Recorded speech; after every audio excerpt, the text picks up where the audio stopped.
خو حدیث مبارک کې راځي چې پر ورځ د قیامت باندې با د ټولو نه اول چې جهنم ته کم کسان ورغورځول شي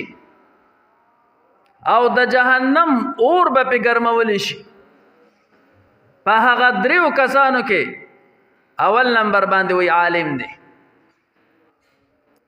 وی الله رب ذوالجلال به عالم را اغواړي او ځان ته به مخامخ کی او تپوس پتیو کی چې ای زما بندا تا د ما زما د پر سکړو وای دغه عالم به وای چې یا الله ستاده پاره مې دین زده کړو چې ماشوم ما نو دغه دین پسې وتی ما دین مې زده کو کله چې غټ شوم دا دین مې بل تخو تر دې چې زه یو لوی مفتی وګرځیدم یو لوی محدث وګرځیدم یو لوی مفسر وګرځیدم او په دغه کې مال مرګ راغی نو د دنیا نظر اغلم په دنیا کې یا الله ما دین زده کړی دی بل ته مې خولې دی وی الله رب ذوالجلال به ورته فرمایي چې دروغ دی وی غورځوي جهنم ته تا خو علم د دې دپاره کو چې ما ته خلک مفتی ووي ما ته خلک لوی عالم ووي ما ته خلک لوی محدث ووي ما ته خلک لوی مفسر ووي بس خلکو درته په دنیا کې ووي تا خو زما دپاره نو کړی دا عالم وغورځوئ حضراتو خو یاد وساتئ دا عالم چې د جهنم ته ورغورځېږي نو دلته دا ونه وی چې د علم د وجه ورغورځېد نه علم خو لوی عبادت دی او یو لوی عمل دی خو دی چې د جهنم ته ورغورځېږي نو د کې اخلاص نو بعض خلک وی ګوره علم د وجه هغه دی نه نه د علم د وجه نه سیبه دا اخلاص پکې نو وی دویم به هغه کس الله رب ذوالجلال را مخامخ کی چې په دنیا کې ډېر زیات سخاوت کړی دی الله رب ذوالجلال به ورته فرمایي چې ای زما بندا تا زما د پاره څه کړي دي وی الله رب ذوالجلال ته به دغه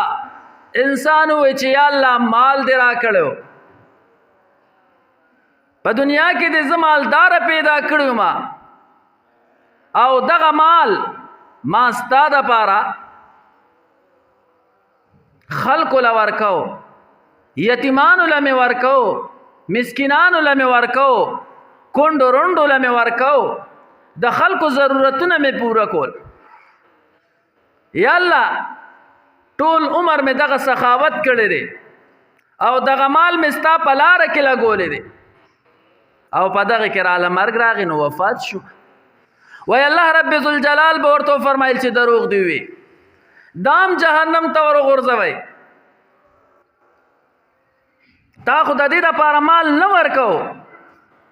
چې زه درنه راضي شم مال دې د دې دپاره ورکو چې ما ته خلک سخي ووایي ما ته خلک ډېر زیات ښه سړی ووایي د څه دپاره چې دې ورکړو هغه درته خلکو په دنیا کې ووي دام جهنم ته ورغورځوئ او دریم نمبر باندې هغه کس چې هغه خپل وینا په میدان د جهاد کې توی کړی ده چې هغه ته شهید ویلې کېږي